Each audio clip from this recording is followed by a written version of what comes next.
Hello friends, तो कैसे हैं आप सब। आई होप आप सब अच्छे होंगे। स्वागत है आप सभी का आपके अपने चैनल जुनून पढ़ाई का में।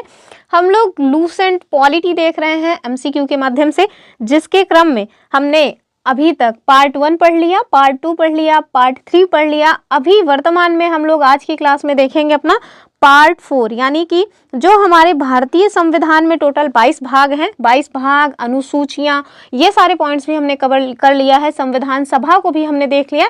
तो ऐसे ऐसे करके लगभग 10-12 वीडियोस में हमने कई सारी चीज़ें जो है वो कवर कर ली हैं। आज हम लोग पहुंच आए हैं अपने पार्ट 4 पे, ठीक है। और मोस्ट इंपॉर्टेंट पॉइंट जो फंडामेंटल राइट्स है पार्ट 3, उसको भी हमने 3 वीडियोस में कवर किया है। अगर आप लोगों ने उन वीडियोस को नहीं देखा है तो चैनल में प्लेलिस्ट बनी हुई है लूसेंट पॉलिटी एमसीक्यू करके, आप वहां जा करके एक के बाद एक क्रम से सारी वीडियोस देख लें, आपको चीजें अच्छे से समझ आ जाएंगी। तो हम लोग आज देखेंगे अपना पार्ट 4, यानी कि जो डीपीएसपी है, राज्य के नीति निर्देशक तत्व, उनके बारे में आज हमें देखना है, ठीक है।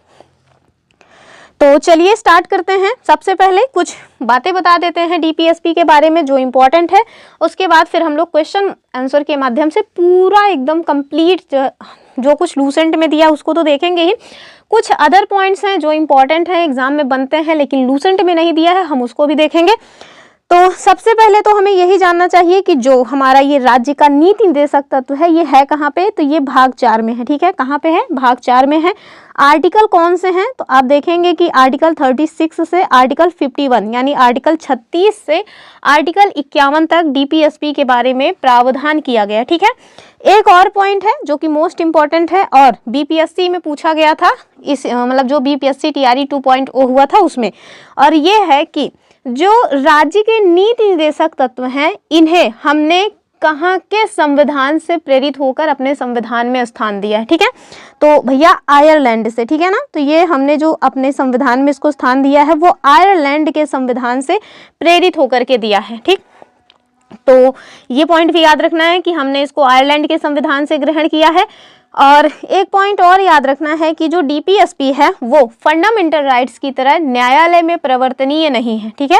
एक बहुत ही इंपॉर्टेंट पॉइंट है ये कि जो डीपीएसपी है इसको न्यायालय के द्वारा लागू नहीं कराया जाता, अर्थात डीपीएसपी में जो भी आपको राइट्स मिले हुए हैं उनको लेकर के आप जो सुप्रीम कोर्ट है वहां नहीं जा सकते, इवन हाई कोर्ट में भी नहीं जा सकते कि देखिए हमारे डीपीएसपी में हमको ये सारी चीज़ें मिलनी चाहिए राज्य की तरफ से, लेकिन राज्य हमें प्रोवाइड नहीं कर रहा है तो आप हमें इसे प्रोवाइड कराइए। तो ऐसा आप नहीं कर सकते। जबकि यही बात अगर फंडामेंटल राइट्स में थी तो आप डायरेक्ट सुप्रीम कोर्ट भी जा सकते थे और हाई कोर्ट भी जा सकते थे, अगर डीपीएसपी में जो भी अगर फंडामेंटल राइट्स में जो भी प्रावधान दिए गए हैं वो आपको ना मिले तो, ठीक है। तो ये 2 पॉइंट्स याद रखना है कि जो फंडामेंटल राइट्स थे वो न्यायालय के द्वारा प्रवर्तनीय थे, जबकि जो डीपीएसपी है वो न्यायालय के द्वारा प्रवर्तनीय नहीं है, अर्थात अप्रवर्तनीय है, ठीक। तो ये पॉइंट्स याद रखिएगा। फिर उसके बाद हम लोग पूरा क्रम से अब देखे हैं आज का अपना पहला क्वेश्चन। और पहले क्वेश्चन में हमसे कह रहे हैं कि भारतीय संविधान का कौन सा भाग है जो राज्य के नीति निर्देशक तत्वों से संबंधित है। हमारे पास ऑप्शन है भाग 1, भाग 2, भाग 5 या फिर भाग 6, ठीक। तो जो ऑप्शंस हैं इसके हिसाब से हम देखेंगे कि जो हमारा बी वाला ऑप्शन है वो सही हो जाएगा, यानी कि जो हमारे मतलब कि कॉन्स्टिट्यूशन में, यानी कि जो हमारा संविधान है उसका जो पार्ट 4 है उसमें आप देखेंगे कि डीपीएसपी के बारे में प्रावधान किया गया है आर्टिकल 36 से लेकर के आर्टिकल 51 तक, ठीक। तो इसका जो बी वाला ऑप्शन है वो एकदम करेक्ट है।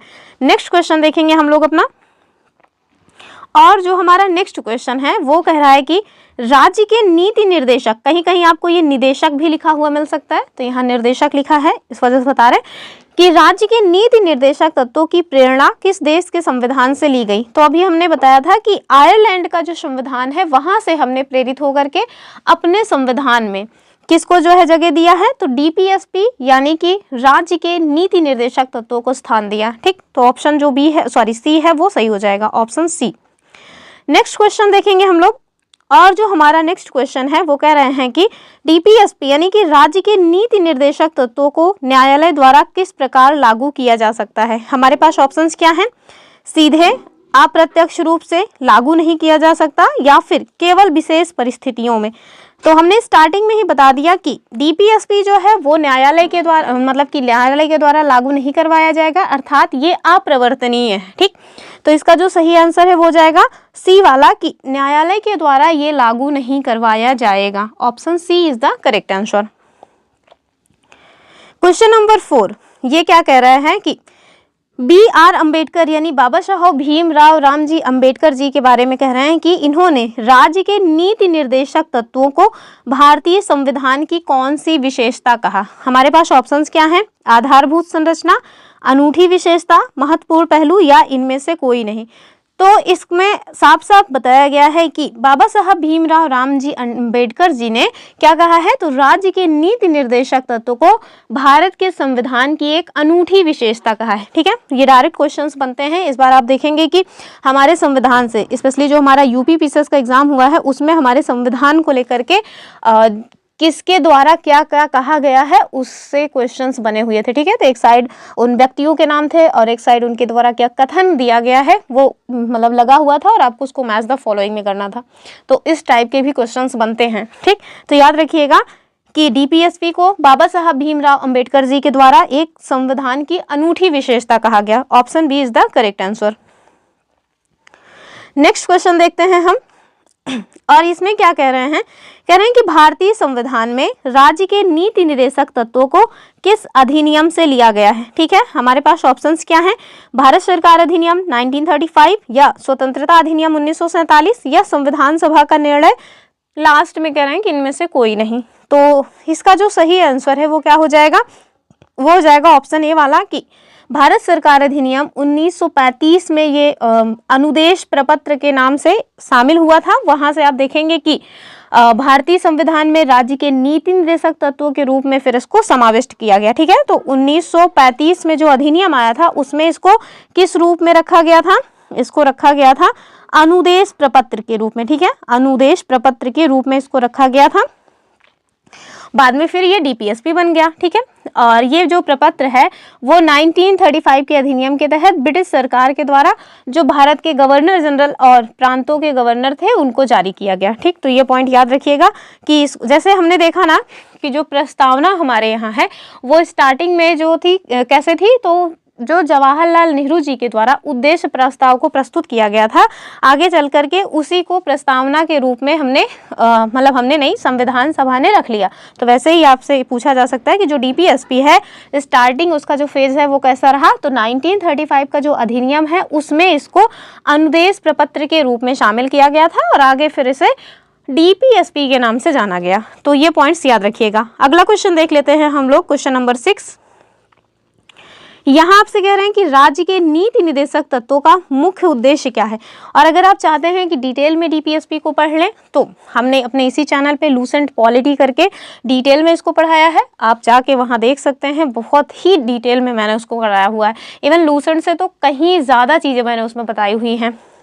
तो इसका जो क्वेश्चन है उसके ऑप्शंस देखिए, कह रहे हैं मौलिक अधिकारों की सुरक्षा करना, दूसरा कह रहे हैं लोक कल्याण को बढ़ावा देना, तीसरा कह रहे हैं विधायिका का काम करना या न्यायपालिका का काम करना। तो विधायिका का जो अपना काम है वो विधायिका कर लेगी, न्यायपालिका का जो काम है वो खुद कर लेगी, तो डीपीएसपी क्यों करेगा? तो इसका जो सही आंसर है ना, मौलिक अधिकारों की सुरक्षा का तो कोई मतलब ही नहीं है, बी वाला एकदम सही हो जाएगा कि लोक कल्याण को बढ़ावा देना। ठीक है ना, तो जो डीपीएसपी है उसका मुख्य उद्देश्य यही है। भारत के संविधान में जो डीपीएसपी का प्रावधान किया गया है ये इसी चीज से प्रेरित है, किससे? कल्याणकारी राज्य की संकल्पना से। ठीक है, तो इसका जो सही आंसर है वो हो जाएगा लोक कल्याण को बढ़ावा देना। नेक्स्ट क्वेश्चन देखते हैं हम लोग, और ये जो क्वेश्चन है ये स्टार्ट हो रहा है हमारा जो आर्टिकल है उससे। ठीक है, लेकिन इसके पहले आप देखेंगे कि लूसेंट में जो आर्टिकल 36 और 37 है उसके बारे में नहीं बताया गया है, लेकिन हमें जानना चाहिए। क्यों जानना चाहिए? क्या पता मैच द फॉलोइंग में पूछ लें। तो सबसे पहले हम लोग देख लेते हैं जो हमारा आर्टिकल 36 है वो क्या कहता है और आर्टिकल 37 जो है वो क्या कहता है। तो आप देखिए जो हमारा आर्टिकल 36 है, क्योंकि संविधान में जो भाग 4 है वो आर्टिकल 36 से 51 तक जाता है, यानी कि जो डीपीएसपी का प्रावधान है वो अनुच्छेद 36 से शुरू होकर के अनुच्छेद 51 तक जा रहा है। लेकिन जो अनुच्छेद 36 है इसमें ना राज्य की परिभाषा दी गई है, ठीक है। तो राज्य की परिभाषा बताई गई है और यही लिखा है कि राज्य की परिभाषा वही होगी जो अनुच्छेद 12 में है, ठीक। हमने स्टार्टिंग बताया था जब हम लोग वो पढ़ रहे थे ना फंडामेंटल राइट्स की, आगे चल के हम लोग फिर से देखेंगे कि राज्य की परिभाषा क्या है और 36 में आ जाएगा ये। लेकिन आप लोगों ने अगर नहीं किया है तो जाके DPSP में देखें। और हम देखेंगे जो हमारा आर्टिकल 37 है वो क्या कहता है, ठीक है। आर्टिकल 37, और जो आर्टिकल 37 है वो आपको बताता है कि जो राज्य के नीति निर्देशक तत्व हैं वो देश के शासन में मूलभूत हैं और जब भी कानून बनाया जाएगा तो इन तत्वों को लागू करना राज्य का कर्तव्य होगा, ठीक है। यानी कि राज्य इसको लागू करे ये जरूरी नहीं है, यानी कि राज्य बाध्य नहीं है इसको लागू करने के लिए, लेकिन जब भी कानून बने तो राज्य का ये कर्तव्य है कि DPSP में जो भी प्रावधान किया गया है वो राज्य उनको प्रोवाइड करे नागरिकों को, ठीक है। तो ये पॉइंट याद रखिएगा। आर्टिकल 36 में राज्य की परिभाषा है और आर्टिकल 37 में बताया गया है कि जो भी DPSP में है वो शासन में मूलभूत है और राज्य जो है इन तत्वों को लागू करे, ये राज्य का नैतिक दायित्व है, ये राज्य का कर्तव्य है। राज्य इसके लिए बाध्य नहीं है। जैसे फंडामेंटल राइट्स में आप देखेंगे तो राज्य बाध्य था, उसको करना ही करना था, वरना क्या करेंगे हम लोग जाके अपने जो हमारे राइट्स हैं उनकी डिमांड हम लोग सुप्रीम कोर्ट या हाई कोर्ट से कर लेंगे, लेकिन DPSP में ऐसा नहीं है, ठीक है। तो ये पॉइंट्स याद रखिएगा। तो आर्टिकल 36 हमने देख लिया, आर्टिकल 37 देख लिया। अब आर्टिकल 38 क्वेश्चन के माध्यम से हम देखेंगे और आर्टिकल 38 में हम देखेंगे कई सारे क्लॉजेज हैं। तो सॉरी, आर्टिकल 38 नहीं, आर्टिकल 38 में ही है, फिर 39 में भी कुछ क्लॉजेज हैं, ये सारे हम देखेंगे। तो हम सबसे पहले देखेंगे अपना आर्टिकल 38। और जो हमारा आर्टिकल 38 है वो क्या कहता है, यहाँ क्वेश्चन आर्टिकल 39 से पूछा है तो आर्टिकल 38 भी देख लेते हैं, काहे छूटे कुछ। वैसे भी मैंने बताया हुआ है कि कुछ भी छूटेगा नहीं, कुछ एक्स्ट्रा पॉइंट्स आपको देखने को मिल जाएंगे लेकिन छूटेगा कुछ नहीं। तो हम लोग देखेंगे हमारा जो अनुच्छेद 38 है वो क्या कहता है। तो जो हमारा अनुच्छेद 38 है वो बताता है कि राज्य जो है वो लोक कल्याण की अभिवृद्धि के लिए सामाजिक व्यवस्था बनाएगा जिससे नागरिकों को सामाजिक, आर्थिक और राजनीतिक न्याय मिलेगा, ठीक है। तो सामाजिक, आर्थिक और राजनीतिक न्याय, कुछ याद आ रहा है? सामाजिक, आर्थिक और राजनीतिक न्याय, सामाजिक, आर्थिक और राजनीतिक न्याय की बात की गई है अनुच्छेद 38 में। कहाँ पे? अनुच्छेद 38 में कहा गया है कि राज्य जो है वो लोक कल्याण की अभिवृद्धि के लिए सामाजिक व्यवस्था बनाएगा और इससे क्या होगा, इससे जो है नागरिकों को सामाजिक, आर्थिक और राजनीतिक न्याय मिल सकेगा, ठीक है ना। तो ये पॉइंट क्या है, आर्टिकल 38 में बताया गया है। अब हम लोग अपना क्वेश्चन स्टार्ट कर रहे हैं 39 वाला। कह रहे हैं कि आर्टिकल 39 घ, यानी कि जो आर्टिकल 39 मतलब आर्टिकल 39 का घ है वो किससे संबंधित है। हमारे पास ऑप्शंस क्या हैं, शिक्षा का अधिकार, तो ये तो नहीं होगा, ये 45 में है दरअसल।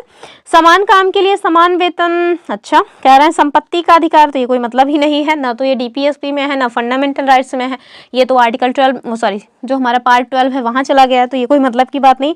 धर्म की स्वतंत्रता, तो ये तो अनुच्छेद 25 में है, कल वाली वीडियो में बताया हुआ है हमने, तो ये भी नहीं होगा। शिक्षा का अधिकार हमने बता ही दिया कि आर्टिकल 45 में है और आर्टिकल 21A में भी है, तो ये दो मतलब नहीं होंगे। तो इसका जो सही आंसर है वो हो जाएगा हमारा बी वाला, ठीक है। जो ऑप्शन बी है वो इसका सही आंसर हो जाएगा, ऑप्शन बी की समान काम के लिए समान वेतन का जो प्रावधान है ये अनुच्छेद 39 घ से मिलता है। और ये समान काम के लिए समान वेतन क्या मतलब होता है इसका, तो इसका मतलब ये है कि स्त्री हो या पुरुष अगर कोई एक जैसा काम कर रहे हैं तो उनको वेतन भी एक जैसा मिलेगा। अर्थात सपोज दैट कोई दो व्यक्ति हैं वो क्लर्क के पद पे हैं और जो मेल है उनको जो है 25,000 सैलरी मिल रही है और जो फीमेल है उनको 20,000 सैलरी मिल रही है, तो ये जो असमानता यहाँ पे की जा रही है ये नहीं होना चाहिए और ये ना हो, इसकी बात कहाँ पे की गई है, आर्टिकल 39 घ में की गई है, ठीक है ना। तो ये बात याद रखिएगा कि इक्वल काम के लिए इक्वल जो है पेमेंट मिले, ये हमें राइट मिला हुआ है आर्टिकल 39 घ से। लेकिन चूंकि ये DPSP में है तो जाहिर सी बात है कि राज्य इसको लागू करे, ये इसके लिए बाध्य नहीं है, यानी कि राज्य जो है ऐसा करे उसके लिए राज्य बाध्य नहीं है, ये हमारा फंडामेंटल राइट्स नहीं है, ठीक है ना। तो अगर इस तरह की असमानता हो भी रही है तो उस पर हम लोग बहुत ज़्यादा चींचा नहीं कर सकते, तो ये पॉइंट याद रखिएगा। अगला क्वेश्चन हम लोग देखेंगे। अब हम लोग क्योंकि अगला क्वेश्चन नेक्स्ट जो है आर्टिकल से आ गया। अब हम लोग आर्टिकल 39 में जो भी बातें हैं उसको देख लेते हैं, जो क्लॉजेज हैं उन्हें देख लेते हैं, ठीक है। तो देखिए जो हमारा आर्टिकल 39 है वो क्या कहता है, पहले तो वही देखेंगे, उसके बाद इसके क्लॉजेज को देखेंगे। तो इसमें जो है आर्थिक न्याय प्राप्त करने के सिद्धांत का उल्लेख है। किसका? तो आर्थिक न्याय, ठीक है ना, आर्थिक न्याय का उल्लेख है, आर्थिक न्याय प्राप्त करने का उल्लेख है। एक क्वेश्चन बनता है कि जो हमारी प्रस्तावना है क्या उसमें आर्थिक न्याय की बात की गई है कि नहीं? तो ये आप हमें बताइएगा कमेंट करके कि हमारी जो प्रियम्बल है उसमें आर्थिक न्याय की बात की गई है या नहीं, ठीक है ना। ये आपके लिए क्वेश्चन है, अगर आप लोगों ने प्रियम्बल पढ़ा है तो आपको याद होना चाहिए। तो हमने देखा कि जो हमारा अनुच्छेद 39 है वो क्या बताता है, वो बताता है भैया आर्थिक न्याय प्राप्त करने का जो सिद्धांत है उसका उल्लेख आपको मिल जाएगा कहाँ पे? अनुच्छेद 39 में। अब हम देखेंगे जो अनुच्छेद 39 है उसके कई सारे क्लॉजेज हैं, उन क्लॉजेज में क्या बातचीत की गई है। तो आर्टिकल 39 का सबसे पहले तो का वाला देखेंगे, यानी ए वाला, ठीक है। और इसमें क्या बताया गया है? इसमें बताया गया है कि चाहे स्त्री हो चाहे पुरुष हो, अर्थात सभी नागरिकों को जीविका के पर्याप्त साधन उपलब्ध कराए जाएंगे, ठीक है। तो जीविका के पर्याप्त साधन राज्य के द्वारा उपलब्ध कराए जाएं, ये कहाँ बताया गया है? तो जीविका के पर्याप्त साधन उपलब्ध कराने की जो बात की गई है वो आर्टिकल 39A में की गई है, ठीक है ना। 239 आएगा, अभी हम लोग देखेंगे एक और 39 आएगा कैपिटल ए वाला, तो उसमें कुछ और बातें की गई है और उसको संविधान संशोधन के माध्यम से ऐड किया गया है, जबकि ये जो है इसका क्लॉज है आर्टिकल 39 का जो अभी हम लोग कर रहे हैं। तो जो हमारा 39A है उसमें हमने देखा, क्या देखा? उसमें हमने देखा कि इसमें ये बताया गया है कि चाहे स्त्री हो चाहे पुरुष हो, जो भी नागरिक हैं उन्हें जीविका के लिए यानी कि जीवन जीने के लिए, जीवन निर्वाह के लिए पर्याप्त साधन उपलब्ध कराए जाएं और ये राज्य का नैतिक कर्तव्य है, ठीक है। ये कहाँ है? आर्टिकल 39A में। नेक्स्ट है हमारा आर्टिकल 39B, यानी कि जो हमारा 39 खा है वो क्या कहता है? वो कहता है कि जो भी समुदाय की भौतिक संपदा है उसका स्वामित्व और नियंत्रण इस प्रकार से बटा हो जिससे सामूहिक हितों का सर्वोत्तम साधन वो संपदा बन सके, ठीक है। तो उत्पादन के साधनों का जो राष्ट्रीयकरण है वो इसी के माध्यम से किया जाता है कि जो भी संपदा है, भौतिक संपदा, उसका सामूहिक हित में उपयोग हो सके। और आप देखिए जो हमारे बैंकों का राष्ट्रीयकरण हुआ है वो अगर कहा जाए कि वो कहाँ से प्रेरित है, तो वो यहीं से मतलब कि प्रेरित है आर्टिकल 39 खा से, क्योंकि इसी में बताया गया है कि कोई भी भौतिक संपदा जो मतलब कि समुदाय की है उसको नियंत्रण इस प्रकार से हो, यानी कि उसका नियंत्रण इस प्रकार से डिवाइड किया जाए कि सामूहिक हितों का ज्यादा से ज्यादा वो लाभ मिल सके, ठीक है। यानी कि सामूहिक हित जितना ज्यादा से ज्यादा हो सके उतना ज्यादा से ज्यादा सधे, इस तरह से उसका वितरण या उसका जो मतलब कि होता है ना नियंत्रण, इस तरह से होना चाहिए, ठीक है। तो हमने देखा आर्टिकल 39 खा क्या कहता है। अब हम देखेंगे जो हमारा आर्टिकल 39 गा है वो क्या कहता है। तो जो आर्टिकल 39 गा है वो कहता है कि आर्थिक व्यवस्था इस प्रकार से चले जिससे धन और उत्पादन के जो साधन हैं उनका सर्वसाधारण के अहित के लिए केंद्रण ना हो, यानी कि जो धन संपदा है उसका समान रूप से वितरण हो। ऐसा ना हो कि किसी एक व्यक्ति के पास बहुत ज्यादा जो है धन का केंद्रण हो गया है, किसी एक व्यक्ति के पास तो खाने को ही लाले पड़े हैं, ठीक है। तो जितना ज्यादा से ज्यादा हो सके उतना ज्यादा से ज्यादा धन का समान वितरण हो, ये हमारा आर्टिकल 39 गा कहता है, ठीक है। जबकि हमने देखा कि आर्टिकल 39 घा क्या कहता है कि स्त्री पुरुष को समान कार्य के लिए समान वेतन की बात की गई है, ठीक है। तो जो समान कार्य के लिए समान वेतन की बात की गई है वो आर्टिकल 39 घा में की गई है। इसी के बाद आप देखेंगे कि जो हमारा आर्टिकल 39 अंगा है वो क्या कहता है। तो आर्टिकल जो 39 अंगा है, 39 अंगा यानी कि 39E, ये क्या कहता है? ये कहता है भैया जो कर्मकार हैं, जो काम काज करने वाले लोग हैं, उनके हेल्थ को लेकर के और उनकी जो शक्ति है तथा जो छोटे बच्चे हैं यानी कि बालकों का सुकुमार जो अवस्था है उसका दुरुपयोग ना होने पाए, ठीक। और वो जो बच्चे हैं या जो बूढ़े बुजुर्ग लोग हैं उन्हें आर्थिक तंगी से तंग आकर के यानी कि पैसे की समस्या से तंग आकर के कोई ऐसा काम करने के लिए मजबूर न होना पड़े जो उनके मतलब कि हेल्थ के लिए मतलब प्रॉब्लम क्रिएट कर सकता है, या उनकी आयु के हिसाब से वो काम सही नहीं है। अब जाहिर सी बात है कि आयु के हिसाब से काम ठीक नहीं होगा तो उनकी जो हेल्थ है उस पर वो प्रभाव डालेगा ही। तो उससे जो है सुरक्षा करे राज्य बच्चों की, बूढ़ों की। ये कहाँ पे बताया गया है? ये बताया गया है आर्टिकल 39E में, ठीक है। जबकि हमारा जो आर्टिकल 39F है वो क्या कहता है? वो कहता है कि बालकों को स्वतंत्र और गरिमामय वातावरण में स्वस्थ विकास के अवसर मिलने चाहिए, ठीक है। और बालकों का जो अल्पवय व्यक्तियों के शोषण है उनसे, मतलब कि बालकों व अल्पवय व्यक्तियों को शोषण से तथा नैतिक और आर्थिक परित्याग से रक्षा की जाए, यानी कि बच्चों का इस तरीके से शोषण ना होने पाए। कुल मिलाकर के ये हमें बताता है आर्टिकल 39F, ठीक। और आप देखिए कि जो आर्टिकल 39F है ये संविधान संशोधन के माध्यम से जोड़ा गया है। और कौन सा संविधान संशोधन? तो 42वां संविधान संशोधन अधिनियम 1976 में जो आया था उसी के तहत इसको ऐड किया गया है। अभी हम देखेंगे कई सारे डीपीएसपी में आर्टिकल्स हैं जो 42वें संविधान संशोधन के माध्यम से जोड़े गए हैं। कुछ और भी हैं जो अन्य संविधान संशोधन के माध्यम से जोड़े गए हैं, उन्हें अभी हम आगे देखेंगे। अभी हमने देख लिया कि आर्टिकल 39 के जो क्लॉजेज हैं वो कौन से हैं, ठीक। तो ये हमने देखा आर्टिकल 39 में ये सारे हैं, लेकिन एक संविधान संशोधन के माध्यम से भी आर्टिकल 39A जोड़ा गया है, जिसको अभी हम लोग आगे देखेंगे। अभी हम लोग देखते हैं अपना नेक्स्ट क्वेश्चन, ठीक है। और जो हमारा नेक्स्ट क्वेश्चन है वो क्या कह रहा है?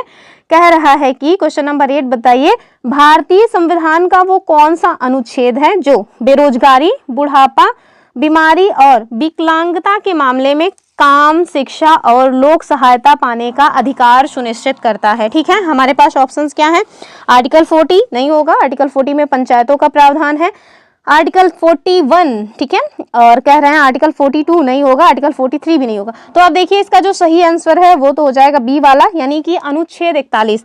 जो हमारा अनुच्छेद 41 है डीपीएसपी का, वो कहता है कि कुछ अवस्थाओं में या कुछ दशाओं में काम, शिक्षा और लोक सहायता पाने का अधिकार, ठीक है। तो आप देखिए बेरोजगारी हो गई, बुढ़ापा हो गया, बीमारी हो गई या विकलांगता के मामले में काम, शिक्षा और लोक सहायता पाने का अधिकार। अब आप देखिए जो गवर्नमेंट है, सरकार जो है वो विकलांग यानी कि जो दिव्यांग जन है उनके लिए त्रिपहिया जो साइकिल है वो प्रोवाइड कराती है, बैसाखी प्रोवाइड कराती है।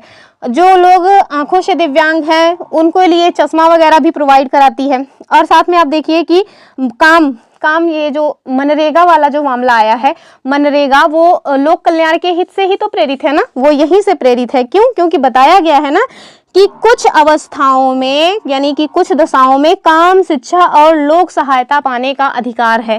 तो भले ही जो डीपीएसपी है वो न्यायालय के द्वारा प्रवर्तनीय नहीं है, लेकिन आप देखें कि गवर्नमेंट ने यानी कि राज्य ने लगभग डीपीएसपी में जो भी प्रावधान है उनको देने का प्रयास किया है, ठीक है।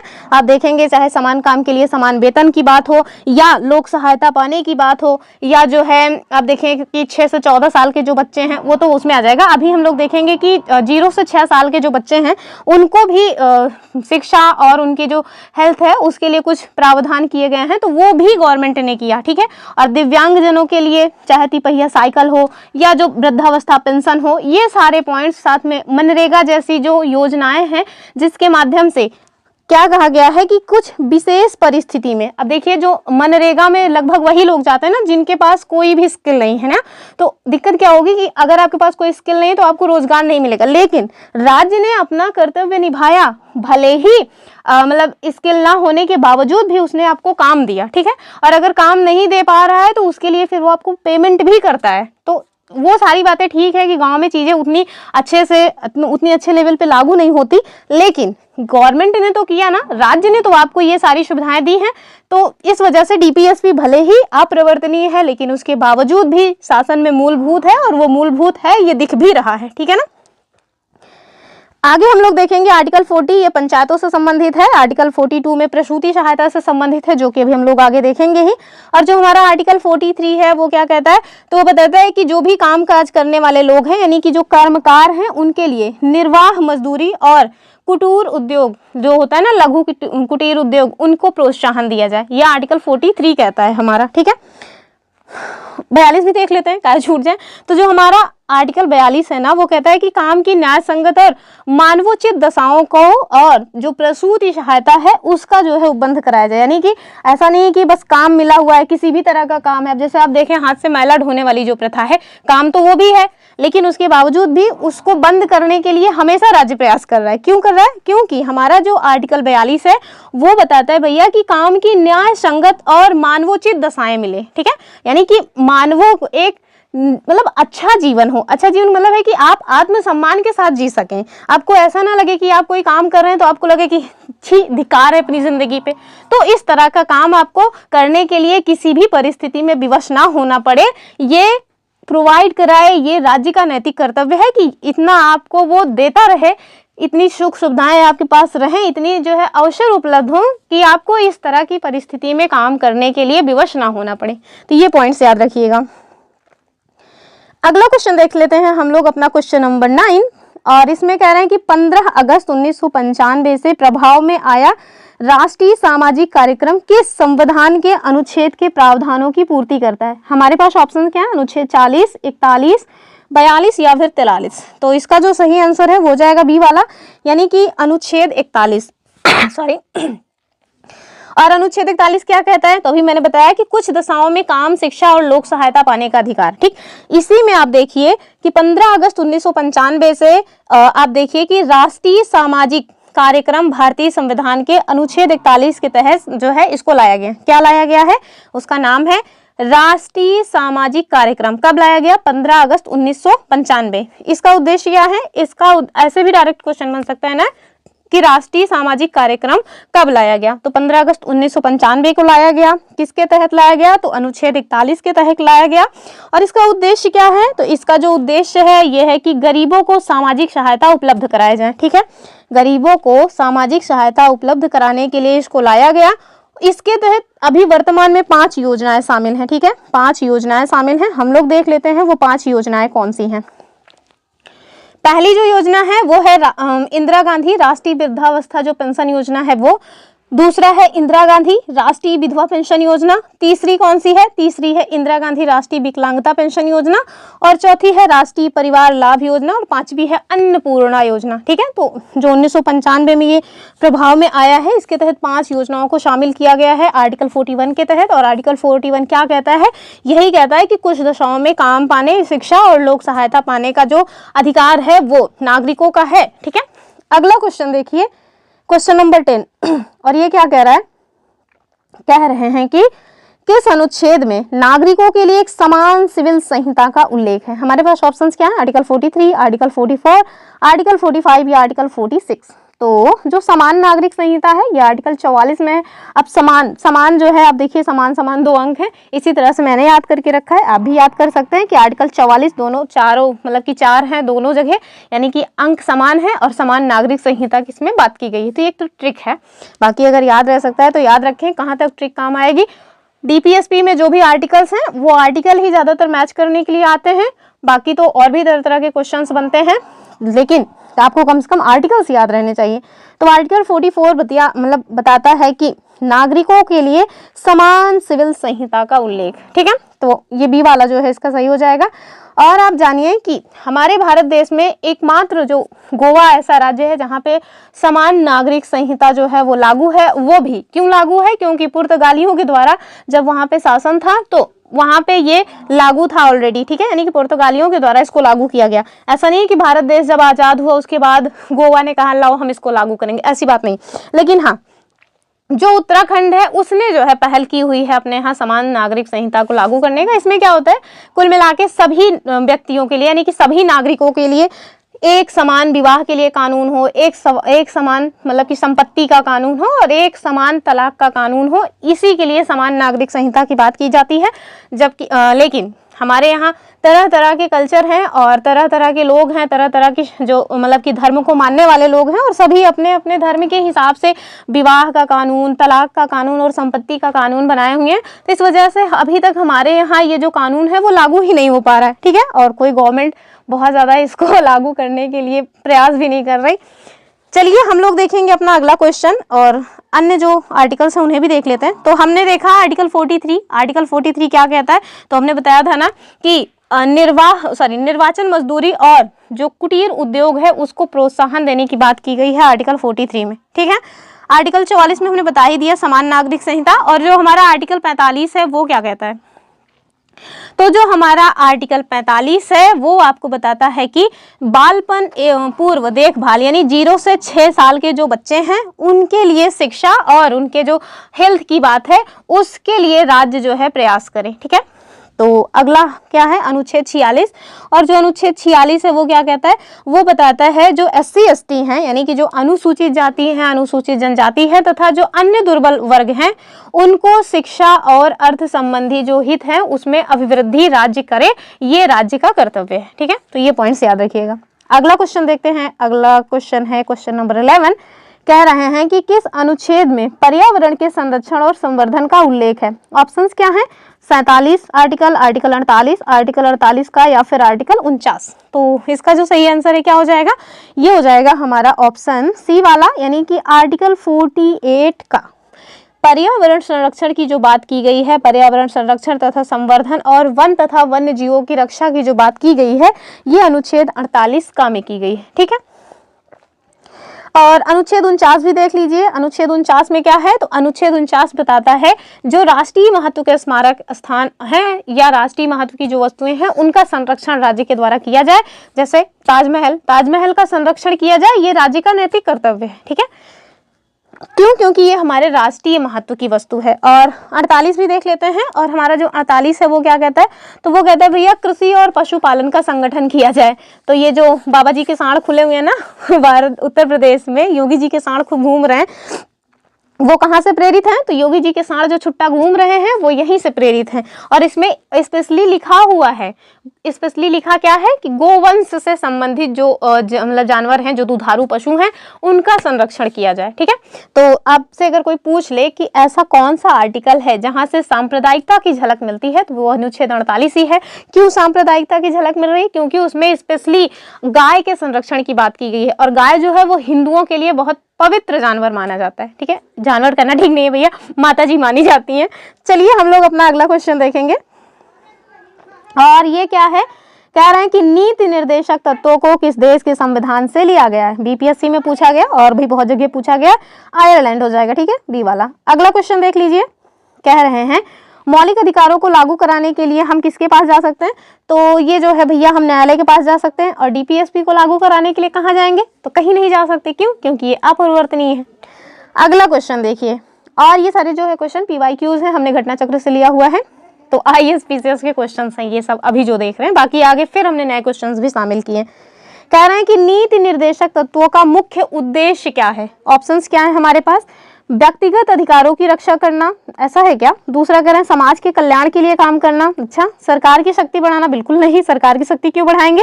और नागरिकों को स्वतंत्रता देना, तो स्वतंत्रता देने वाली जो बात है ये तो मूल अधिकार में आ जाएगा ना। तो इसका जो सही आंसर है बी हो जाएगा कि समाज के कल्याण के लिए काम करना, यानी ऑप्शन जो बी है वो सही है। डीपीएसपी का जो मुख्य उद्देश्य है वो यही है कि समाज के कल्याण का सर्वोत्तम जो है साधन बन सके। ठीक है, समाज का ज्यादा से ज्यादा कल्याण हो सके। अगला क्वेश्चन देखिए, और हमारा जो अगला क्वेश्चन है क्वेश्चन नंबर 15, कह रहे हैं कि भारतीय संविधान में राज्य के नीति निर्देशक सिद्धांतों को शामिल करने का क्या उद्देश्य है, यानी कि किस उद्देश्य से हमारे यहाँ डीपीएसपी को शामिल किया गया, आपको ये बताना है। पहला ऑप्शन है राजनीतिक लोकतंत्र की स्थापना करना, अच्छा। दूसरा कह रहे हैं कि सामाजिक लोकतंत्र की स्थापना करना, ठीक है। तीसरा कह रहे हैं गांधीवादी लोकतंत्र की स्थापना करना, अच्छा। और चौथा है कि सामाजिक और आर्थिक लोकतंत्र की स्थापना करना। तो डीपीएसपी में साफ साफ लिखा है भैया कि सामाजिक और आर्थिक लोकतंत्र की स्थापना करना, ठीक है। तो ऑप्शन जो डी है वो सही हो जाएगा कि जो राज्य के नीति निर्देशक सिद्धांत हैं उनका उद्देश्य है सामाजिक आर्थिक लोकतंत्र की स्थापना करना, ठीक है। तो ये क्वेश्चन डायरेक्ट भी बन सकता है कि कहाँ पे लिखा हुआ है हमारे संविधान के कौन सा वो भाग है जहाँ पे लिखा है सामाजिक आर्थिक लोकतंत्र की स्थापना करना। तो ये जो हमारा भाग 4 है डीपीएसपी वहाँ पे बताया गया, ठीक है। अगला क्वेश्चन देखिए, क्वेश्चन नंबर, ये देखिए यहाँ पे हमने इसका एक्सप्लेनेशन भी दे दिया है कि भारतीय संविधान में राजनीति के प्रत्यक्ष सिद्धांतों को शामिल करने का उद्देश्य है सामाजिक और आर्थिक लोकतंत्र को स्थापित करना, और ये उद्देश्य एक कल्याणकारी राज्य की स्थापना के लिए अनुकूल है जिसे संविधान निर्माता एक कल्याणकारी राज्य की स्थापना के लिए प्रदान करना चाहते थे, ठीक है ना। तो इसका जो आंसर है वो डी हो जाएगा। अगला क्वेश्चन देख लेते हैं हम लोग अपना क्वेश्चन नंबर 16। और यहाँ क्या है, कह रहे हैं कि निम्नलिखित में से कौन सा राज्य के नीति निर्देशक सिद्धांतों का उद्देश्य नहीं है। अभी हमने क्या देखा कि उद्देश्य है, अब हम क्या देखेंगे कौन सा है जो इसका उद्देश्य नहीं है। ऑप्शंस क्या हैं, एक कल्याणकारी राज्य की स्थापना करना, तो सही बात है, डीपीएसपी का जो मूल है वो यही है कि एक कल्याणकारी राज्य की स्थापना की जाए। दूसरा कह रहे हैं सामाजिक और आर्थिक न्याय, यही वाला क्वेश्चन ध्यान से देखिए। तीसरा कह रहे हैं एक धार्मिक राज्य की स्थापना करने के लिए, और कह रहे हैं डी में कि एक धर्मनिरपेक्ष राज्य स्थापित करने के लिए। और पूछ क्या रहे हैं कि कौन सा उद्देश्य नहीं है। ये दरअसल क्वेश्चन आईएएस में पूछा गया है, इसी वजह से इतना अजीब है। कह रहे हैं एक धार्मिक राज्य की स्थापित करने के लिए, तो क्या हमारे यहाँ भारत के संविधान में कहीं भी ऐसा कोई भी आर्टिकल है जो ये कहता हो कि भारत देश को एक धार्मिक राज्य के रूप में बनाना है? कुछ भी नहीं है ऐसा ना, तो इसका जो सही आंसर है यही हो जाएगा।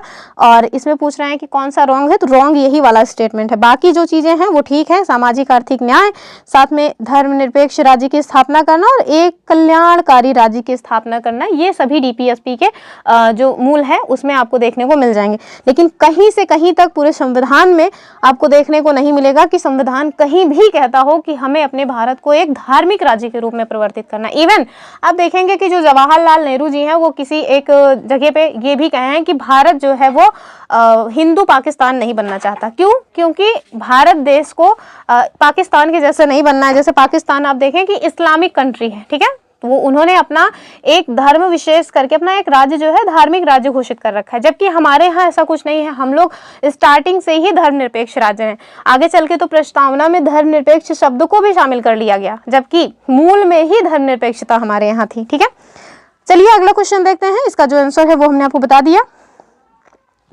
और जो नेक्स्ट क्वेश्चन है क्वेश्चन नंबर 17, कह रहा है कि निदेशक तत्व क्या है। ऑप्शंस क्या हैं, वाद योग बिल्कुल नहीं, अवाद योग एकदम सही, कठोर बिल्कुल नहीं, लचीले बिल्कुल भी नहीं। ठीक है, तो इसका जो सही आंसर है बी वाला हो जाएगा कि जो नीति निर्देशक तत्व है ये क्या है, अवाद योग है। अर्थात इनको यानी कि जो भी हमें डीपीएसपी में चीजें दी गई हैं, अगर राज्य उसको लागू नहीं करता है तो हम लोग इसकी डिमांड करने के लिए, इसकी मांग करने के लिए सुप्रीम कोर्ट या हाई कोर्ट नहीं जा सकते। ठीक है, तो इसका जो सही आंसर है बी वाला हो जाएगा। अगला क्वेश्चन देखिए, और ये कह रहे हैं कि निम्नलिखित कथनों पर विचार कीजिए। चलिए विचार कर लेते हैं। कह रहे हैं भारत के संविधान के संदर्भ में राज्य के नीति निर्देशक तत्व, और हमारे पास ऑप्शंस दो हैं, उन्हें देख करके फिर आपको बताना है कौन सा सही है। ठीक है, पहला स्टेटमेंट कह रहे हैं कि विधायिका के कृत्यों पर निर्बंधन करते हैं, तो क्या ये विधायिका के कृत्यों पर निर्बंधन करते हैं? अच्छा, दूसरा कह रहे हैं कार्यपालिका के कृत्यों पर निर्बंधन करते हैं। और कथन पूछ रहे हैं कौन सा सही है। विकल्प आप देखिए, एक दो दोनों, या फिर एक भी नहीं, तो भैया एक भी सही नहीं है। ठीक है, आप देखिए एक भी सही नहीं है। क्यों? क्योंकि नीति निर्देशक जो तत्व है ना तो वो विधायिका के कृत्यों पर निर्बंधन करते हैं और ना तो कार्यपालिका के कृत्यों पर निर्बंधन करते हैं। ठीक है, तो जो डी वाला है वो सही हो जाएगा। अगला क्वेश्चन देखिए, और ये देखिए मैंने उत्तर इसका दिया भी है। ठीक है, अगला क्वेश्चन देखिए, हम लोग देखेंगे क्वेश्चन नंबर 19। थोड़ा सा छोटा करना पड़ेगा इसको तो। ठीक है, कह रहे हैं कि भारत के संविधान के भाग 4 में अर्थात डीपीएसपी में अंतर्विष्ट प्रावधानों के संदर्भ में निम्नलिखित कथनों में से कौन सा सही है। ऑप्शंस क्या है, कह रहे हैं कौन सा सही है। ठीक है, चलिए देखते हैं। वे न्यायालय द्वारा प्रवर्तनीय होंगे, 10 बार बता चुके हैं कि न्यायालय के द्वारा प्रवर्तनीय नहीं होंगे। ठीक है, पहला वाला गलत हो गया। दूसरा कह रहे हैं वे किसी भी न्यायालय द्वारा प्रवर्तनीय नहीं होंगे, एकदम सही बात है। तीसरा कह रहे हैं इस भाग में अधिकथित सिद्धांत राज्य के द्वारा कानून बनाने को प्रभावित करेंगे। अच्छा, कानून बनाने को प्रभावित करेंगे, थोड़ा अजीब सा है। क्या उन्होंने उत्तर माना है? तो इन्होंने माना है कि ये जो है 2 और 3 दोनों सही हो जाएंगे।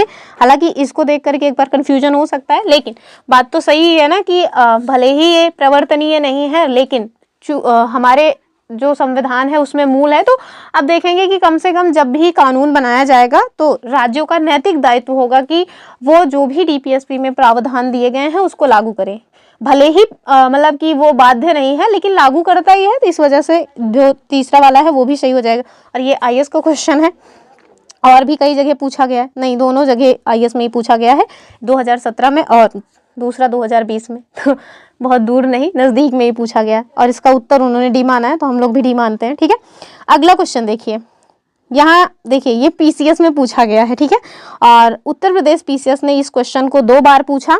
एक तो 2001 में पूछा है, दूसरा 2020 में पूछा है। ठीक है, और इसी तरह से क्वेश्चन और पूछा था जो कि यहाँ पे आर्टिकल 50 लिखा हुआ था और आर्टिकल 50 के बाद यहाँ लिखा हुआ था कि न्यायपालिका और जो न्यायपालिका और विधायिका है उसका पृथक्करण, यानी कि उनके कार्यों में कोई भी एक दूसरे के कार्यों में टांग नहीं अड़ाएगा, इस तरह की बात। तो इस वजह से मतलब 48 के सामने लिखा था जबकि वो 50 में है। ठीक है, तो चलिए हम लोग इसको देखते हैं, उस टाइप के क्वेश्चन भी आगे देख लेंगे। आपको यहाँ 2 सूचियां दी हैं। ठीक है, एक साइड संविधान के जो अनुच्छेद हैं वो, और दूसरी साइड किससे संबंधित है यानी कि विषय। ठीक, बताना क्या है, आपको बताना है कि कौन सा किससे मैच करेगा। ठीक है, चलिए देख लेते हैं।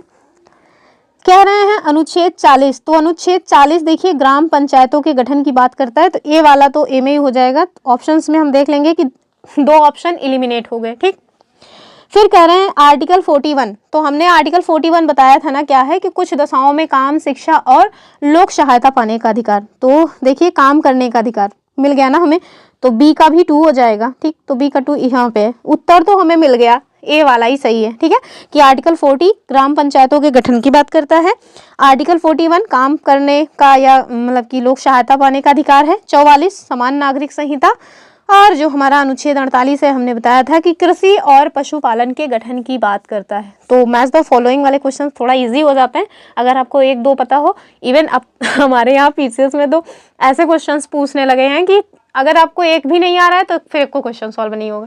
पता नहीं कितना ट्रिकी वो लोग अपना पेपर बनाते जा रहे हैं। तो इसका जो सही आंसर है वो हो जाएगा ये वाला। ठीक है, यानी कि सभी आमने सामने मैच है। देखेंगे, और ये आज का लास्ट क्वेश्चन है। कह रहे हैं आपको बताना है कौन सा युग्म सही सुमेलित नहीं है। एक साइड विषय दिया है, एक साइड आर्टिकल दिया है, और पहला जो आर्टिकल दिया है वो क्या कह रहे हैं, कह रहे हैं न्यायपालिका व कार्यपालिका का पृथक्करण, आर्टिकल 50 एकदम सही है। ठीक है, दूसरा कह रहे हैं अनुसूचित जाति और अनुसूचित जनजातियों के शैक्षणिक और आर्थिक हितों की वृद्धि, और आर्टिकल 46 एकदम सही है, अभी ऊपर बताए थे। सहकारी सोसाइटी का संवर्धन कह रहे हैं 43 से, गलत बात है। और चौथा कह रहे हैं कि ग्राम पंचायतों का गठन उन्हें स्वायत्त शासन की इकाइयों के रूप में कार्य करने के योग्य बनाना, आर्टिकल 40 एकदम सही है। लगभग हर एग्जाम में क्वेश्चन बनता है आर्टिकल 40 से। ठीक है, तो इसको तो एकदम रट ही लीजिएगा। तो इसका जो रॉन्ग आंसर है सी वाला हो जाएगा। ठीक है, यहाँ इसका एक्सप्लेनेशन भी दिया है कि विकल्प सी गलत है। क्यों? क्योंकि अनुच्छेद 43A जो है ये उद्योगों के प्रबंधन में श्रमिकों की भागीदारी से संबंधित है, ना कि सहकारी सोसाइटी के संवर्धन से। ठीक है, तो जो आर्टिकल 43A है ये उद्योगों के प्रबंधन में जो श्रमिक हैं उनकी भागीदारी से संबंधित है। ठीक है, तो इसका जो उत्तर है वो हमने बता दिया। अब कई सारे पॉइंट्स हैं जो बड़े इंपॉर्टेंट हैं लेकिन लूसेंट में नहीं दिए हैं। ठीक है, तो उसको हम लोग देख लेते हैं। अब एक क्वेश्चन बनता है जो कि इसके पहले जो केवीएस का एग्जाम हुआ था उसमें बना था, और वो कौन सा क्वेश्चन है? वो क्वेश्चन है अंतरराष्ट्रीय शांति और सुरक्षा की वृद्धि के लिए राज्य जो है वो प्रयास करेगा, और ये कहाँ पे है? तो आर्टिकल 51 में है। ठीक है, आर्टिकल 51 में है। क्या है? ये है कि अंतरराष्ट्रीय शांति और सुरक्षा की अवृद्धि के लिए राज्य जो है वो प्रयास करेगा, और ये केवीएस इसके पहले जो एग्जाम हुआ था उसमें क्वेश्चन पूछा था। पीसीएस का तो 1000 बार पूछा है, उसको तो छोड़ ही दीजिए। तो ये पॉइंट याद रखिएगा। अब हम लोग एक सरसरी निगाह में जो भी आर्टिकल्स हैं उनको देख लेते हैं। उसके बाद हम देखेंगे कि जो ये मतलब कि डीपीएसपी है उन्हें 3 पार्ट्स में डिवाइड करके पढ़ा जाता है, और वो 3 पार्ट्स कौन से हैं और उन 3 पार्ट्स के मध्य कौन से आर्टिकल हैं ये भी देख लेंगे। ठीक है, तो अभी जो आर्टिकल बता रहे हैं इन्हें पूरा एक बार देख लीजिए। उसके बाद हम केवल आर्टिकल बताते चलेंगे कि इस आर्टिकल को किस जो है उसमें रखा गया है, किस भाग में। ठीक, तो हमने बताया कि जो हमारा संविधान का भाग 4 है उसमें डीपीएसपी से संबंधित प्रावधान है, और आर्टिकल 36 से 51 तक है। ठीक, आर्टिकल 36 से 51 तक इसमें आर्टिकल संबंधित है। सबसे पहला जो आर्टिकल है आर्टिकल 36, वो उसमें क्या बताया गया है? राज्य की परिभाषा, और वही राज्य की परिभाषा होगी जो आर्टिकल 12 में। ठीक है, आर्टिकल 27 वो क्या 37 ये क्या कहता है? ये कहता है कि इस भाग में जो भी समाहित सिद्धांत है उसको राज्य जो है वो लागू कराएगा। कौन से भाग में? तो भाग 4 में। ठीक, फिर जो हमारा आर्टिकल 38 है वो क्या है कि राज्य द्वारा जन कल्याण के लिए जो सामाजिक व्यवस्था है उसको बढ़ावा दिया जाएगा। आर्टिकल 39 क्या कहता है? आर्टिकल 39 कहता है राज्य द्वारा अनुसरण किए जाने वाले कुछ नीति सिद्धांत। इसमें हमने देखा आर्टिकल 39 में कौन कौन से हैं? 39 का है, खा है, गा भी है, घा भी है, अंगा भी है, चा भी है। घा याद रखना है, क्यों? क्योंकि समान कार्य के लिए समान वेतन की बात की गई है।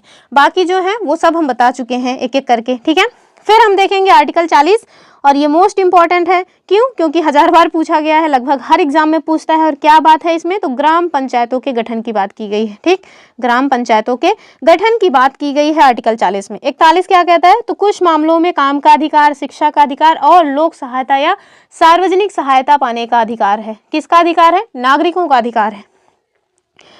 42 क्या कहता है? ये बताता है न्यायोचित और मानवीय कार्यदशाओं तथा मातृत्व सहायता पाने के लिए प्रावधान किया गया है। कई बार पूछा गया है ये क्वेश्चन। जो मातृत्व सहायता है ये कहाँ पे है? तो ये भैया प्रसूति सहायता लिख के आता है एग्जैक्टली। तो ये जो प्रावधान है कहाँ है? आर्टिकल 42 में है। फिर आप 43 में देखें तो कर्मचारियों को कम से कम इतना वेतन मिले जिससे उनके जीवन का निर्वाह हो सके, और ये कहाँ बताया गया है? 43 में। 43 ए क्या कहता है? 43 ए कहता है उद्योगों के प्रबंधन में कर्मचारियों को जो सहभागिता है वो। ठीक, 43 बी क्या कहता है? ये कहता है सहकारी समितियों को प्रोत्साहन दिया जाए। ठीक है, तो ये जो कोऑपरेटिव सोसाइटीज की बात है ये कहाँ बात की गई है? ये आर्टिकल 43 बी में की मतलब बात की गई है, जो कि आप देखेंगे कि लूसेंट में नहीं दिया है। ठीक है, तो आर्टिकल 43 जो है ये कोऑपरेटिव सोसाइटीज की बात करता है, कोऑपरेटिव सोसाइटीज की बात करता है आर्टिकल 43 बी। ठीक है, आर्टिकल 44 क्या कहता है? ये आर्टिकल 44 समान नागरिक संहिता की बात करता है। कहाँ पे लागू है? गोवा में। कौन पहल किया हुआ है अभी? तो उत्तराखंड अभी जो है इसके लिए आगे बढ़ रहा है। ठीक, 44 हमने देखा। 45 में क्या है? तो 0 से 6 साल के जो बच्चे हैं उनकी जो है शिक्षा की जो व्यवस्था है ये राज्य करे। ये कहाँ बताया गया है? ये बताया गया है हमारा आर्टिकल 45 में। आर्टिकल 46 क्या कहता है?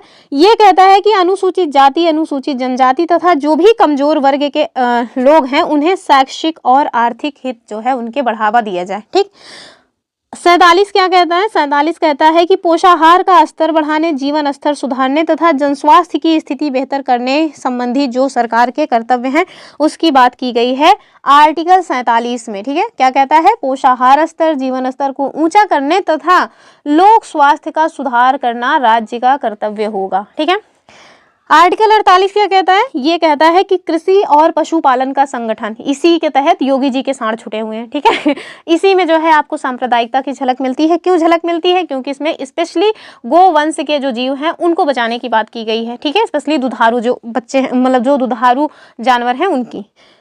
48 ए क्या कहता है? ये कहता है भैया पर्यावरण का संरक्षण किया जाए, उनको जो है संवर्धन किया जाए, उनको बढ़ावा दिया जाए और जो वन्य जीव हैं उनकी भी सुरक्षा की जाए।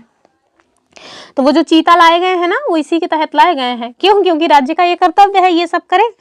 अगला देखिए 49, ये क्या कहता है कि जो भी हमारे राष्ट्रीय महत्व के स्मारक हैं उनका जो है संरक्षण करे, राज्य का ये कर्तव्य है। अनुच्छेद 50 क्या कहता है कि जो न्यायपालिका है और जो कार्यपालिका है वो एक दूसरे के कामों में अपनी टांग ना अड़ाएं। ठीक, और 51 मोस्ट इंपॉर्टेंट, अंतरराष्ट्रीय शांति और सुरक्षा को प्रोत्साहित करेगा राज्य। ये कहाँ बताया गया है? तो आर्टिकल 51 में। तो हमने आर्टिकल 36 से आर्टिकल 51 जो भी पॉइंट्स रहे वो सब बता दिए। ठीक है, यही सारे पॉइंट्स हैं। ईमानदारी से जो भी वनडे एग्जाम्स हैं उसमें क्वेश्चंस यही पूछे जाते हैं, इस आर्टिकल में क्या है, उस आर्टिकल में क्या है, लेकिन हमने फिर भी बहुत डिटेल में करवाने का प्रयास किया है क्योंकि हम चाहते हैं कि एक बार पढ़ें तो ज़्यादा से ज़्यादा चीज़ें हो जाएं। और एक बार पढ़ने से हालांकि कुछ होता नहीं है, कई बार पढ़ना पड़ता है। दिमाग इतना तेज नहीं रहता कि आप एक बार पढ़ें और उसके बाद एकदम फिर ज्ञानी हो गए, तो इतना आसान नहीं है ज्ञानी बनना। चलिए अब हम लोग देख लेते हैं कि जो हमारा ये संविधान में भाग 4 है यानी कि DPSP है, इसको हम लोग 3 व्यापक श्रेणियों में डिवाइड करके पढ़ते हैं। और वो 3 व्यापक जो श्रेणियां हैं वो कौन सी हैं? पहली तो है हमारी समाजवादी सिद्धांत, तो जो समाजवादी है वो, और दूसरा कौन सा है? दूसरा है गांधीवादी। ठीक है, गांधीवादी सिद्धांत यानी कि जो गांधी जी के विचारों से प्रेरित हैं। और तीसरा क्या है? तीसरा है उदार बुद्धिवादी या उदार बौद्धिकतावादी। ठीक है, उदार बुद्धिजीवी या उदार बौद्धिकतावादी, बुद्धिवादी। ठीक है, कुछ भी कह लीजिए।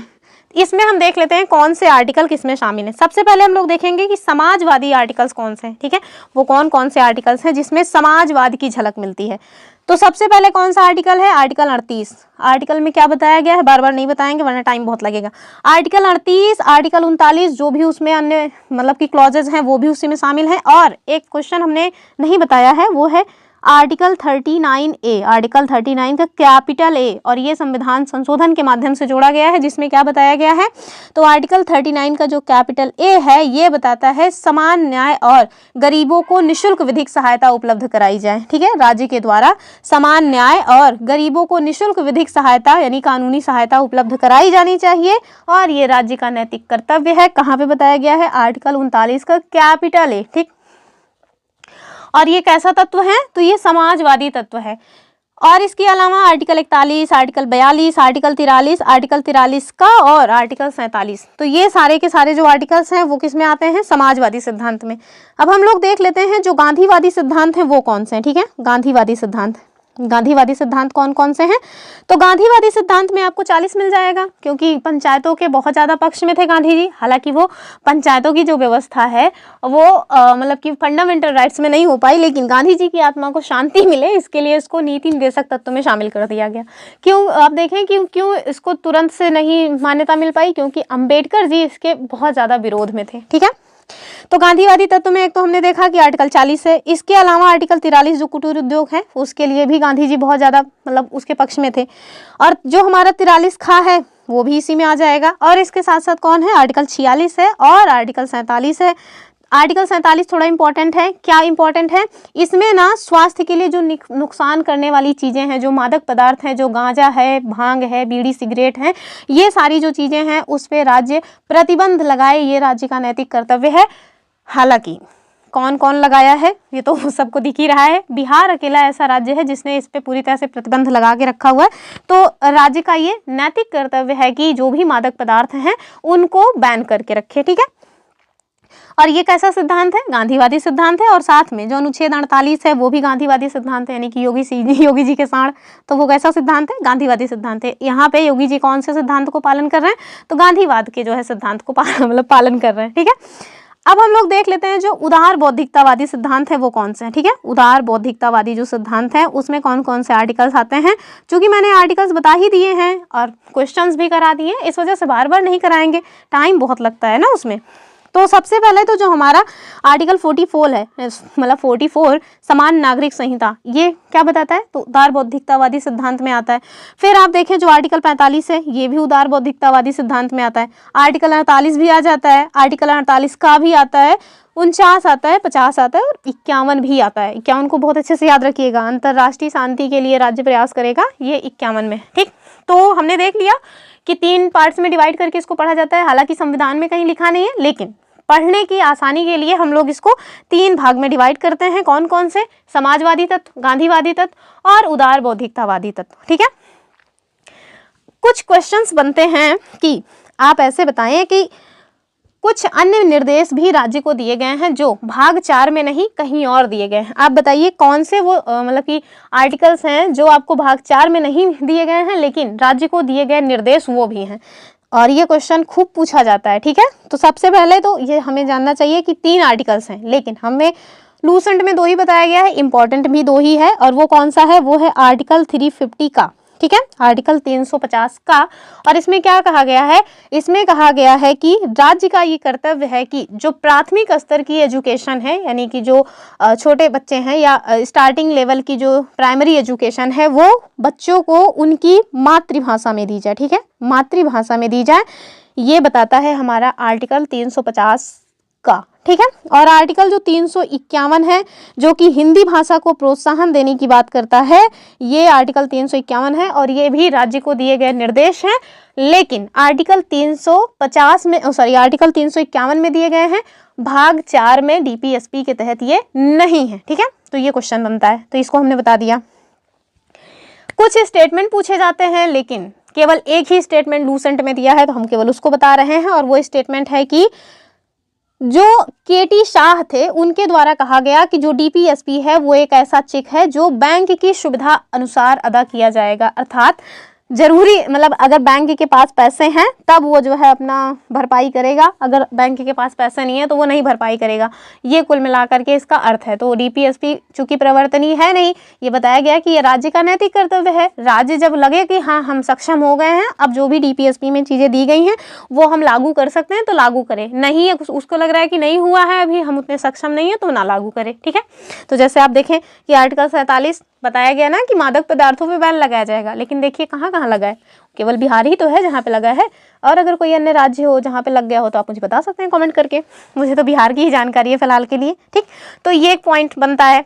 अब और एक पॉइंट है जो हमें जानना चाहिए, और वो क्या है, वो ये है कि मौलिक अधिकार और नीति निर्देशक सिद्धांतों में क्या अंतर है। ठीक है, तो सबसे पहले तो यही अंतर है कि जो नीति निर्देशक तत्व हैं वो कहाँ से लिए गए हैं, आयरलैंड से, जबकि मौलिक अधिकार कहाँ से लिए गए हैं, तो यूएस से लिए गए हैं। ठीक है, नीति निर्देशक तत्व भाग 4 में है, मौलिक अधिकार भाग 3 में है। ठीक है, और नीति निर्देशक तत्व न्यायालय लागू नहीं कराएगा, फंडामेंटल राइट्स न्यायालय के द्वारा लागू करवाया जाएगा। ठीक है, और जो मतलब नीति निर्देशक तत्व हैं वो समाज की भलाई के लिए हैं, जबकि जो फंडामेंटल राइट्स हैं ये व्यक्तियों के अधिकार के लिए है। ठीक है, और साथ में जो डीपीएसपी है इसके पीछे राजनीतिक मान्यता है, और जो मौलिक अधिकार हैं इसके पीछे कानूनी मान्यता है।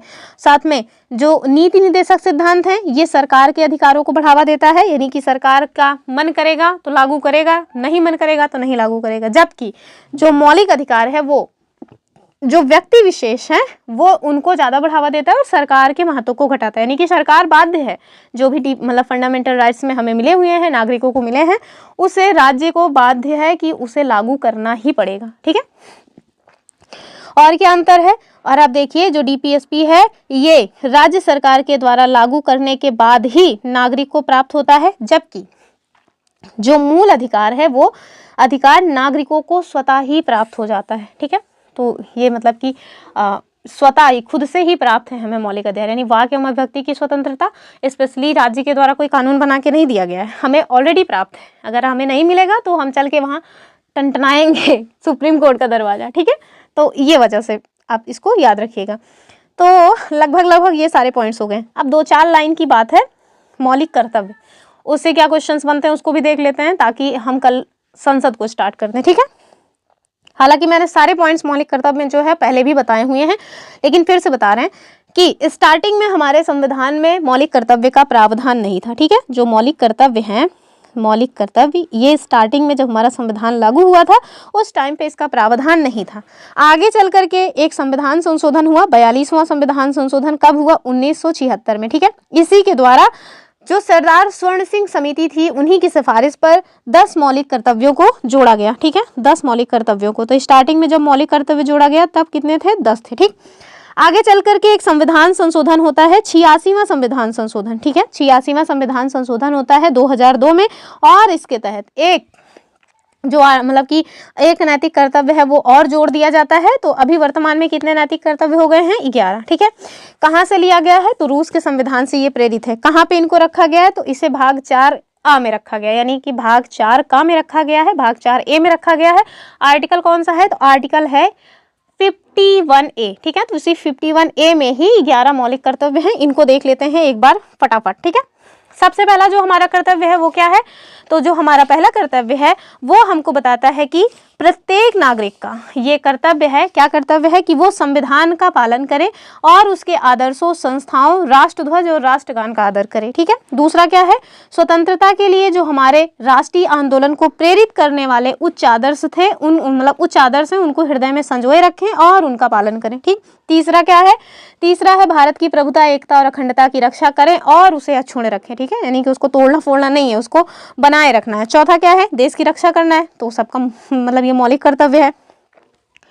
पांचवा क्या है, भारत के सभी लोगों में समरसता और समान भ्रातृत्व की भावना का विकास करें। ठीक है, छठा क्या है, हमारी सामाजिक संस्कृति की गौरवशाली परंपरा का महत्व समझें और उसका संरक्षण करें। जबकि हमारा छठा क्या है, ये हो गया। सातवां है, प्राकृतिक पर्यावरण की रक्षा किया जाए और संवर्धन करें। ठीक है, तो प्राकृतिक पर्यावरण का रक्षा करना ये आपको फंडामेंटल जो डीपीएसपी है वहां भी देखने को मिल रहा है, और कहाँ देखने को मिल रहा है, और आपको ये देखने को मिल रहा है हमारे नैतिक कर्तव्य में। ये क्वेश्चन पीसीएस ने पूछा था कि कौन सा वो तत्व है जो आपको डीपीएसपी और जो हमारे फंडामेंटल ड्यूटीज हैं दोनों में मिल जाएगा। तो याद रखिएगा यही वाला है कि प्राकृतिक पर्यावरण की रक्षा की जाए और उसका संवर्धन किया जाए। 8वां क्या है? 8वां है वैज्ञानिक दृष्टिकोण और ज्ञानार्जन की भावना का विकास करें। 9वां क्या है? सार्वजनिक संपत्ति की सुरक्षा करें। और देखिए अगर कोई भी जो है धरना वगैरह होता है, बच्चे जब बहुत क्रोधित होते हैं तो सार्वजनिक संपत्ति को ही फूंक देते हैं। इवन मैंने देखा था ट्रेन फूंक दिए थे। तो ये सारी बातें गलत हैं। ये आपका नैतिक कर्तव्य है कि जो भी सार्वजनिक संपत्ति है आप उसकी रक्षा करें। ठीक है। 10वां क्या है? व्यक्तिगत और सामूहिक गतिविधियों के सभी क्षेत्रों में उत्कर्ष की ओर बढ़ने का प्रयास करें। और 11वां क्या है? तो वही जो 86वें संविधान संशोधन के माध्यम से जोड़ा गया था। और क्या है कि माता पिता या जो भी गार्जियन है उनके द्वारा 6 साल से 14 साल के जो बच्चे हैं उनके लिए प्राथमिक शिक्षा का प्रावधान किया जाए, यानी कि उन्हें जो है वंचित ना किया जाए प्राइमरी एजुकेशन से। ठीक है। और एक पॉइंट और है इसमें जो कि याद रखना है, वो क्या है कि भारत की संप्रभुता, एकता और अखंडता को सुनिश्चित करने तथा संरक्षित करने का जो भाव है वो मौलिक कर्तव्यों में आपको देखने को मिल जाता है। ठीक है। तो याद रखिएगा कि यही इंपॉर्टेंट है कब जोड़ा गया और क्या कौन कौन से वो चीजें हैं जो आपको मतलब मौलिक कर्तव्य में भी मिलेंगी, राज्य के नीति निर्देशक तत्व में भी मिलेंगी और जो है फंडामेंटल मतलब की राइट्स में भी मिल जाएंगी। तो इन सारे पॉइंट्स को आप देख लीजिएगा। तो ये रही आज की अपनी वीडियो। आई होप आप लोगों को वीडियो पसंद आई होगी, और अगर वीडियो पसंद आई है तो लाइक शेयर करना ना भूलें। एक पॉइंट रह गया है, कौन कौन से वो आर्टिकल्स हैं डीपीएसपी में जो मतलब कि संविधान संशोधन के माध्यम से जोड़े गए, लेकिन वो सब लूसेंट में नहीं बताया गया। ठीक है। तो वो लूसेंट से बाहर है, तो लूसेंट में नहीं बताया गया है, इस वजह से नहीं बता रहे हैं हम उसको, वरना हमें क्या, हम तो बता ही देंगे। फिलहाल के लिए अपनी वीडियो जो है ये समाप्त हो रही है। हमने भाग 4A तक कंप्लीट कर लिया है। आगे हम लोग जो देखेंगे वो भाग 5 देखेंगे, और भाग 5 में क्या है, संसद है। ठीक है। तो जो केंद्र सरकार है उससे हम लोग कल स्टार्ट करेंगे। तो चलिए, अगर आपको वीडियो पसंद आई है तो लाइक शेयर करना ना भूलें। फिर मिलते हैं अपने नेक्स्ट वीडियो में, तब तक के लिए बाय बाय एंड जय हिंद।